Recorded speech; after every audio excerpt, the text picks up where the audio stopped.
शिक्षा चिकित्सा भरपूर रोजगार है, उज्जवल भविष्य का यही तो मूल आधार है।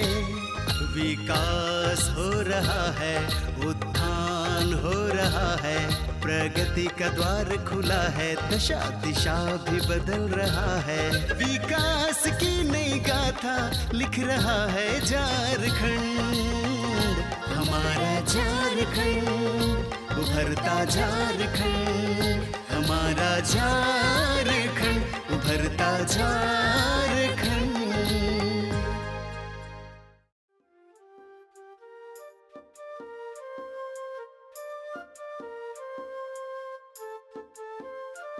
नमस्कार, जोहार। उभरता झारखंड कार्यक्रम में आप सभी का स्वागत है। मैं हूं नमिता। हमारी पूरी कोशिश होती है कि हम अपने इस कार्यक्रम के माध्यम से आपको झारखंड के विभिन्न क्षेत्रों से रूबरू कराएं। आज हम आपको झारखंड के पारंपरिक वाद्य यंत्र के बारे में बताएंगे। आप सभी को तो पता ही है कि विभिन्न प्रकार के 30 त्योहार, विवाह या किसी भी प्रकार के शुभ कार्य में हमें वाद्य यंत्र की धुन सुनाई पड़ती थी और इस धुन से हम मनमुग्ध हुआ करते थे और हमारे पैर थिरकने लगते थे। लेकिन आधुनिक युग में समय के साथ ये कहीं न कहीं विलुप्त हो रहा था, लेकिन इसे विलुप्त होने से बचा रहे हैं पंचाना मुंडा जी। पंचाना मुंडा जी अपने पारंपरिक वाद्य यंत्र को बच्चों को सिखा रहे हैं, बच्चों को इसकी जानकारी दे रहे हैं। यहाँ के बच्चे इसे अच्छे तरह से सीख रहे हैं और इसमें इनकी रुचि भी देखने को मिल रही है। तो आइए बिना देर के आपको भी लिए चलते हैं और दिखाते हैं कि कैसे पारंपरिक वाद्य यंत्र सब पे भारी है और इसकी मधुर धुन आज भी हमारे कानों को सुनने पर कितनी प्रिय लगती है। दर्शकों, हमारा झारखंड विविधताओं से भरा हुआ है और इसमें हमारी कला संस्कृति जो है एक महत्वपूर्ण स्थान रखती है। कला संस्कृति में प्रयोग होने वाले वाद्य यंत्र जो कि समय समय पर बजाए जाते हैं, जिनका आनंद दूर दराज के ग्रामीण यहाँ तक कि शहरों में भी लिया जाता है। ऐसे ही एक वाद्य यंत्र बजाने और संरक्षित करने के विषय पर आज हम लोग आए हुए हैं राहे प्रखंड के नूरू पंचायत गांव में, नूरू गांव में है ना, राहे प्रखंड के नूरू गांव में, जहां हमारे साथ हैं पंचानन मुंडा जी, जो हमें जानकारी देंगे कि कौन कौन से वाद्य यंत्र है और कैसे इनको बजाया जाता है, कैसे ये बच्चों को प्रशिक्षित करके इनका प्रचार प्रसार कर रहे हैं। तो आइए इनसे जानते हैं और समझते हैं कि कौन कौन से वाद्य यंत्र हैं, कैसे इनको संरक्षित करने के लिए प्रयासरत रहें। झारखंड की भूमि में लोक संस्कृति, परंपराओं और लोक कलाओं का बड़ा महत्व है।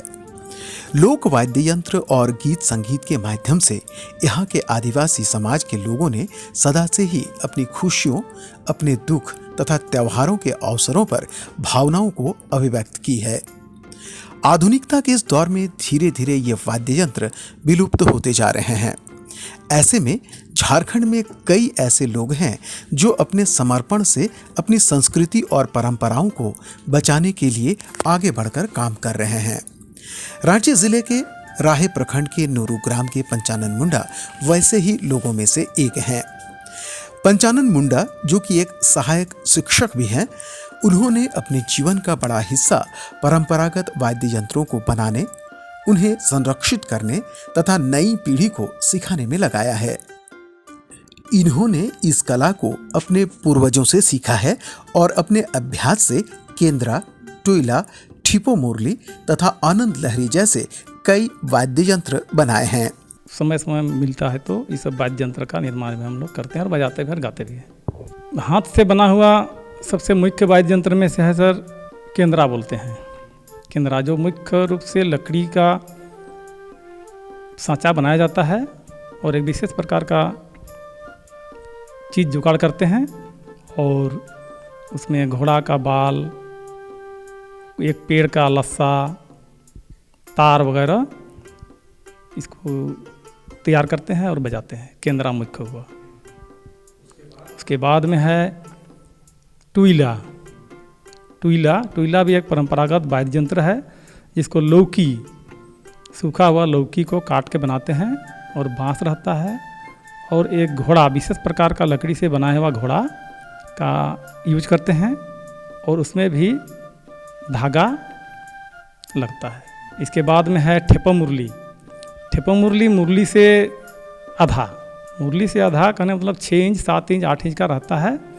उसको सूखा हुआ बांस से बनाते हैं और उसको बहुत स्लो हवा से बजाया जाता है, कभी कभी उसको नाक से भी बजाया जाता है।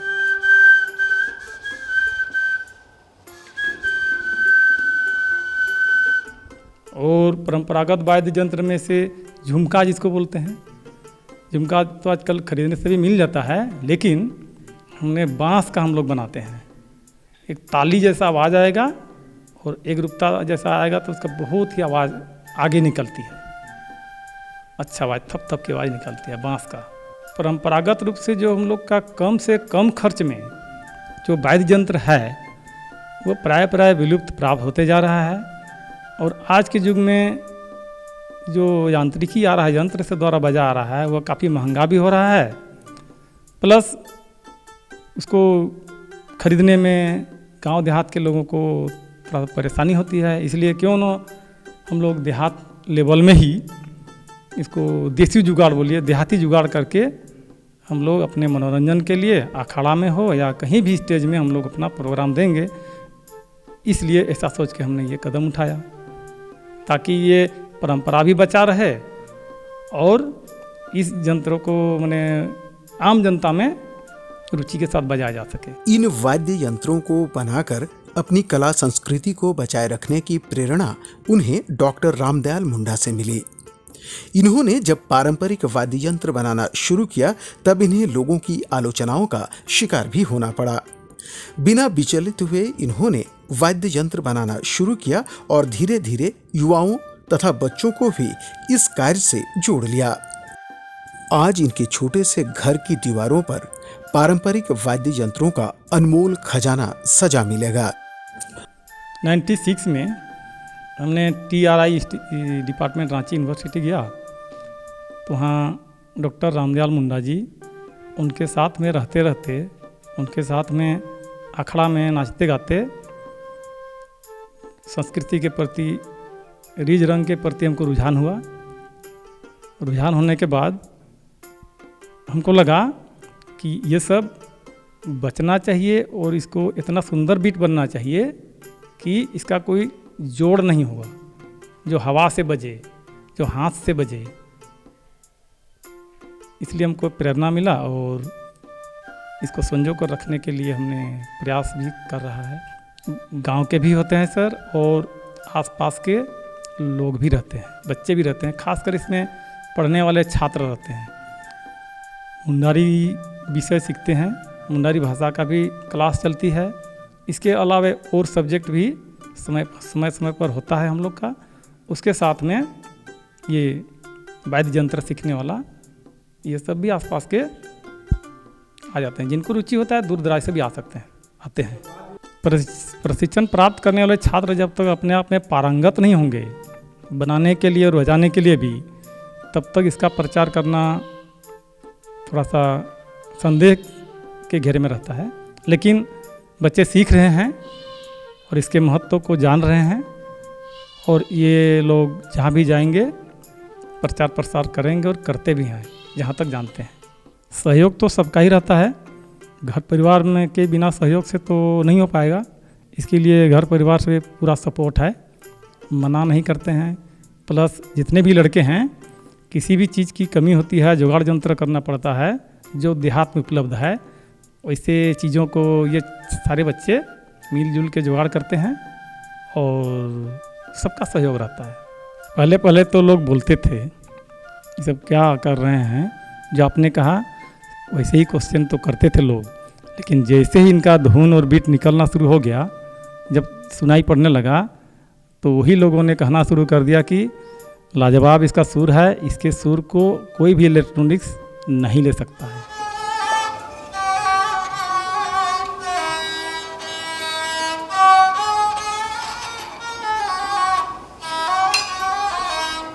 इस आवाज़ को कोई भी इंस्ट्रूमेंट अभी तक नहीं ले पाएंगे।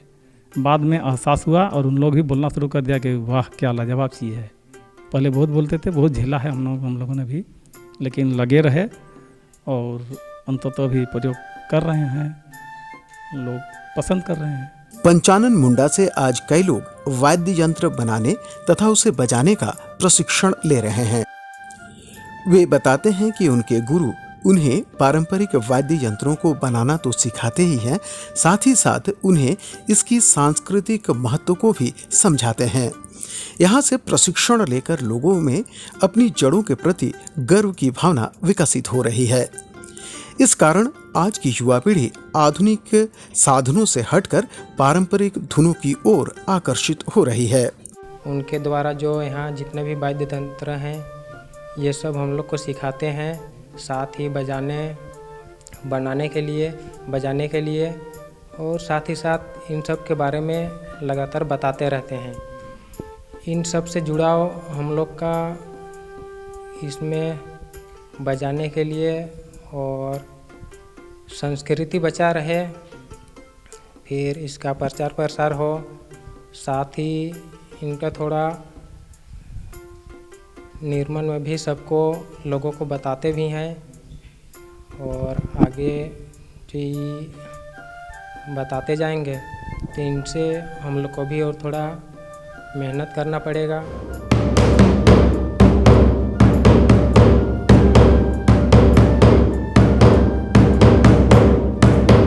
और यहाँ गुरुजी से हमारा ऐसे तो करीब 2012 से दोस्ताना संबंध रहा था। उसके बाद बीच में फिर संपर्क टूट गया था और वह संपर्क फिर से वही कोरोना काल में संपर्क शुरू हुआ और तब से इन्होंने बताया कि आप तो थोड़ा गाना गाते हैं, बजाते हैं, तो चलिए हमसे जुड़िए। उसके बाद ये पंचानन गुरुजी से जुड़ गए। बनाने की बात तो ढोल बजाते हैं, ढोल स्पेशलिस्ट बोलिए। उसमें अगर नया बनाना है तो लकड़ी काटना है, वो लकड़ी काटने वाला काम हम नहीं करते हैं और उसमें जो चमड़ा लगता है, चमड़ी का जो होता है उसको खरीदना पड़ता है। वो हम जैसे कोई बैल हो, बकरी हो, उसका चमड़ी लगता है तो उसको तो नहीं मार सकते हैं ना। मरा हुआ को किसी को छलने के लिए बोलते हैं, उसको पैसा देते हैं, फिर उसको लाते हैं तब बनाते हैं। जैसे मटेरियल उन लोग जुगाड़ करने के लिए पैसा देना पड़ता है। उसके बाद लकड़ी का जो खो होता है उसको लाके हम लोग अपना बनाते हैं।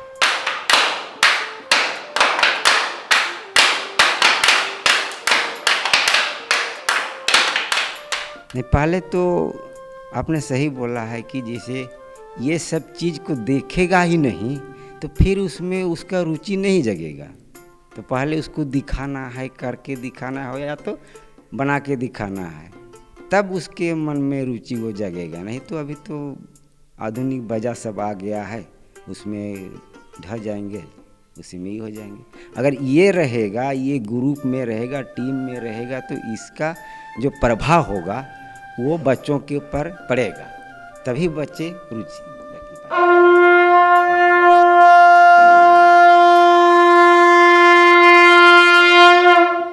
सीख के तो मतलब हम चाहते हैं कि और आगे आदमी को बताएं और हम लोग का संस्कृति बचा रहे।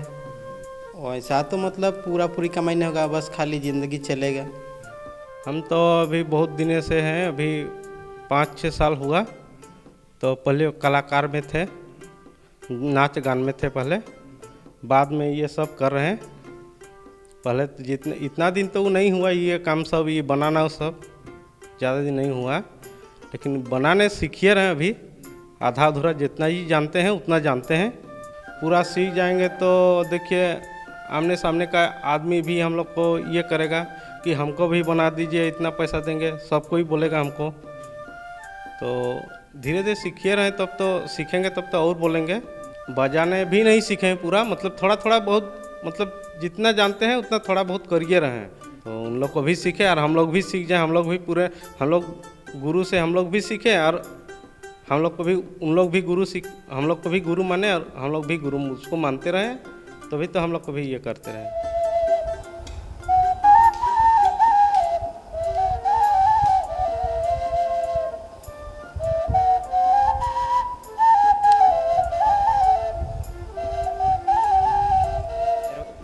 भेर बनाइला ये आगे बाटे छुआ सब शिखुन कोई के और हमरे सब सीखीगा कोई के बूढ़ा बुजुर्ग सब संगे मिल के सीखिला कला संस्कृति के आगे बढ़ाई करते हैं। हमारे गांव के सब के लुप्त होले जाते सब होते हैं हमरे बेहर बजाए सीखत थी और बनाए और आगे बढ़े और हमरे सिखा हमरे लिए छोटे लगे और सब छुआ सबके सिखाओ। पंचानन मुंडा एक शिक्षक तो है ही हैं, साथ ही साथ वे कला संस्कृति के प्रहरी भी हैं। उन्होंने पारंपरिक वाद्य यंत्रों को संरक्षित कर नई पीढ़ी तक पहुंचाने का कार्य किया है। आधुनिकता के इस दौर में भी उन्होंने युवाओं को अपनी संस्कृति से जोड़े रखा है। देखा ना आप सभी ने, हमने ये कहावत सुना है ओल्ड इज गोल्ड, और ये कथन यहाँ पे बिल्कुल सत्य होता दिख रहा है। बातों का सिलसिला यूं ही जारी रखते हुए अब हम आपको बताएंगे कि कैसे इस गांव के लोग पारंपरिक खेल को अपना रहे हैं। पीढ़ी दर पीढ़ी चल रहे इस खेल को यहाँ के बच्चे खेल रहे हैं, और सबसे बड़ी चीज यह है कि यहाँ के बच्चे मोबाइल से दूर है। शहरी क्षेत्रों में आप देखते हैं कि हर बच्चा समूह में रहने के बावजूद अपने अपने मोबाइल में बिजी रहता है, और इससे इनकी आंखें भी खराब हो जा रही है। लेकिन इस गांव के लोग मोबाइल से दूर हैं और अपने पारंपरिक खेल को खेल रहे हैं, जिससे ये शारीरिक और मानसिक दोनों रूप से स्वस्थ है। तो आइए देखते हैं हम भी ये खेल और अपनी यादों को ताजा करते हैं, अपने बचपन को वापस बुलाते हैं। आज के इस डिजिटल युग में बच्चों से लेकर युवाओं तक में मोबाइल की दीवानगी इतनी बढ़ गई है कि खेल के मैदान और परंपरागत खेलों से उनका रिश्ता टूटता ही जा रहा है। सोशल मीडिया और ऑनलाइन गेमिंग ने आज के लोगों की जिंदगी ही बदल दी है। इसका असर न सिर्फ उनके स्वास्थ्य पर पड़ रहा है, बल्कि सामाजिक जीवन पर भी पड़ रहा है। पिछले कुछ वर्षों में ग्रामीण समाज में नया बदलाव देखने को मिल रहा है। युवा और बच्चे फिर से परंपरागत खेलों की ओर लौट रहे हैं। इसका उदाहरण हम देख सकते हैं रांची जिला के राहे प्रखंड के कटियाडी ग्राम में। यहाँ अब फौदी, भौरा खेल तथा हरबाचा जैसे खेल युवाओं और बच्चों के बीच काफी लोकप्रिय होते जा रहे हैं। इन खेलों की वजह से लोग न सिर्फ आनंदित महसूस करते हैं, बल्कि इसकी वजह से इन लोगों का शारीरिक और मानसिक विकास भी हो रहा है। भौरा खेल हुआ, हरचबा खेल हुआ और फौदी खेल हुआ, ये हम लोग का पारंपरिक है। ये पारंपरिक अभी गांव में ही पूर्वजों से चलाते आ रहे हैं। हाँ, और अभी मेरे गांव में पहले खेलते थे, बच्चा भी खेलते थे कबड्डी उबड्डी सब। ये भौरा उरा अभी तो तत्काल नहीं खेलते हैं, पहले बहुत जर खेलते थे इसी जगह में। हाँ, इसी तरह का खेल खेलते हैं। मोबाइल बच्चों से भी दूर है, और अभी ये मोबाइल में नहीं आता ये खेल सब। अभी भौरा खेल, ये हरचबा खेल, ये सब नहीं आता है मोबाइल में भी, और मोबाइल से दूर है वे बच्चे। खाली मोबाइल में डूबा हुआ रहता है। शहर में तो देखते हैं हर बच्चे को देखते हैं, घर में बाहर में खाली गेम फ्री फायर से क्या क्या गेम रहता है उसमें लगा हुआ रहता है। हमको देखने में लगता है मेरा देहात में अच्छा है। मोबाइल में डूबे हुए नहीं रहते हैं बच्चे सब, खाली खेल खेलते हैं, जो भी खेल खेलते हैं। मैंने कहा और इसका बढ़ावा दिया जाए इस खेल को। हाँ, बाहर तक राज्य तक इस खेल को लागू किया जाए, फ़ायदा होगा। क्या इस खेल से फ़ायदा क्या है, शरीर भी अपना स्वस्थ रहेगा, निरोग रहेगा, फुर्ती लगेगा, शरीर भी सब ठीक ठाक रहेगा, दूर रहेंगे। आँख का ज्योति नहीं मैंने कहा खराब नहीं होगा। अपने झारखंड प्रदेश में परंपरागत खेलों का बड़ा महत्व था। ये खेल मनोरंजन के साथ साथ सामाजिक जुड़ाव तथा शारीरिक विकास के लिए भी जरूरी थे। यहाँ ये खेल जो विलुप्त हो चुके थे, उनकी कटियाडी ग्राम में फिर से शुरुआत हुई है। फौदी खेल इन्हीं पारंपरिक खेलों में से एक है। इस खेल में बांस के गोले का इस्तेमाल होता है। इसे दो गांव के लोग खेलते हैं। जो इस गोले को दूसरे गांव के जल स्रोत में गिराता है वो विजेता होता है। आज इस खेल का प्रचलन इस क्षेत्र में बढ़ता जा रहा है और युवाओं के बीच यह काफी लोकप्रिय होता जा रहा है। ये बांस का बना हुआ होता है और ये पूस के महीना के शुरुआत से ही पूरा महीना भर इसको खेलते हैं। और ये खेल जो है दो गांवों के बीच में होता है और एक गांव का एक टीम होता है, दूसरे गांव का दूसरे टीम होता है, दोनों के बीच में खेल होता है। और ये दोनों गांव के बीच में खेल शुरू किया जाता है और जिस गांव के जल स्रोत में ये खोदी जाकर गिरता है, हाँ ना, दूसरे टीम जीत जाता है। और ये जो खेल है ये पारंपरिक खेल है। यही खेल को देख के मैंने हॉकी और क्रिकेट खेल का शुरुआत हुआ है। ये आदिवासी समाज में बहुत पहले बहुत प्रचलित था, लेकिन अभी प्राय लुप्त के कगार पर है और इसको हम लोग अभी पुनर्जीवित करना चाह रहे हैं। और इसमें यह है कि शरीर का सारा अंग एक्टिव हो जाता है, इसीलिए पहले का जो पूर्वज लोग थे खेलते थे वो लोग प्राय बीमार नहीं पड़ते थे। और ये हमारी संस्कृति से जुड़ा हुआ खेल है। हाँ, गांव में भी जाते हैं और इसके बारे में हम लोग इस खेल के बारे में बताते हैं और इसका फ़ायदा जो है और हम अपना जो परंपरा है उसको भी बताते हैं। तब जाके ये अपना संस्कृति को बचाने के लिए लोग काम करना, मेरा खेलना शुरू कर देता है। इसी तरह से यहाँ भौरा तथा हरबाचा खेल का भी प्रचलन बढ़ गया है। आज इस गांव में जुआ से लेकर बच्चों तक में इन खेलों को अपना लिया है। इनका मोबाइल से नाता भंग हो गया है। अब ये अपना खाली समय मोबाइल में गेम खेलने के बजाय मैदानों में उतरने में लगे हैं। इसी वजह से ये लोग दोस्ती, सहयोग और टीम वर्क के महत्व को समझने लगे हैं। इसकी वजह से न सिर्फ इनका शारीरिक और मानसिक विकास हुआ है, बल्कि सामाजिक विकास भी हो रहा है। इटा हमरे जैसन कि एक काठी के बना जाइला सन कुसुम काठी हलक, सखुआ काठी हलक, वो काठी लकड़ी तक हमरे रुखना बैसला छील छाल के बनाइला। और ई खेलटा भावरा खेल कहला, हमरे भावरा खेल कहला। और ई खेलटा मार्च अप्रैल में खेलिला। हमरे एखन आइंदे दिन कोनो दिन हम खेल ना लगे, माने ई खेलटा मार्च अप्रैल में धूप महीना में कोनो छाया में रौदे नहीं, छाया में गाछ छाया हलो से छाया छाया में खेलिला हमरे। और ई खेलटा आज के नहीं बूढ़ा पुरखा हमरे के आजा दादा बताए हैं कि भावरा खेल खेलबा। ये बोल हमरो इटा लुकले जाते तो हमरा सिखले जाती एखन उमने बताए रहे से कहती इटा भावरा खेले के। और इटा एखन तो धीरे धीरे हेजले जाते हैं, कहीं बनाई नहीं जाना था, सीखो तो नहीं कहें अवल सिखा के हमारे तैयार हो इटा में, ताकि ना भूलो हमारे पुराना बूढ़ा पुरखा जितना आदि बताते आए हैं ना वो चीज़ नहीं भूलना चाहिए। कोई के हमारे इटा प्रयोग कर लाई जा रहा हूँ। और इटा कुसुम के काठी के और जैसन खाटी रोड़ा कहले से खाटी रोड़ा बेंटा करके घुरा होला। और ई खेलटा है क्या ना, इटा 50 फीट लंबाई रही, एक बड़का फीट रकम चिन्हा दिल जाएला, गाढ़ी बनाल जाएला। गाढ़ी बना के उठा के भीतरे इला रखल जाएला। माने 50 लोग हला तब 25 लोग के एखने इला भावराला भाग कर एखन ठेंगा सन भाग करली ओ रकम भाग करल जाइला। भाग करके जेकर हिस्सा जोंदे गेल ना हुंदे अलग अलग दू दल होई पाटे, दू पार्टी रहेला। दू पार्टी हलक ओकर बाद चिन्हा रखिले हुआ हाउ मुड़ी गाड़ी मुड़िए एत पखना 100 ग्राम रखिले हुआ। और हम 100 ग्राम रख के एक दल पहले मारी हुआ और दूसरा दल बादे मारी, तो उ दलटा लगा नहीं पारल, दूसरा दल उ पखना लगा लो न, जे लगा लो से दलटा उमने भाई जीतलक। आ जे नहीं लगा लो उटा माझे सब उमने ओढ़ब एक ठिन ओढ़ब और उमने के बारी बारी करके एकटा हियाँ धूरे मार मार के बहरा हुआ भावरा में।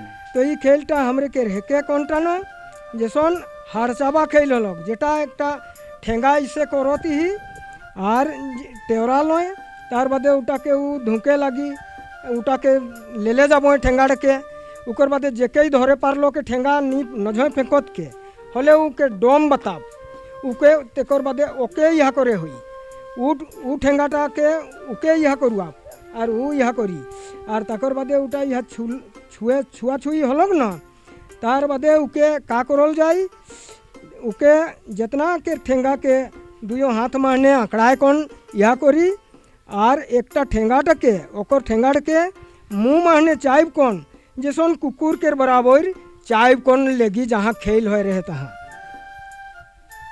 और इतनाटा कोई कौन मतलब वो हर मन लोग एकदम उके का कहिला हमरे हिंदी भाषा डोम हलक। हाँ तो एरकम ही खेलता है के इटा के नाम है के हाड़चाबा।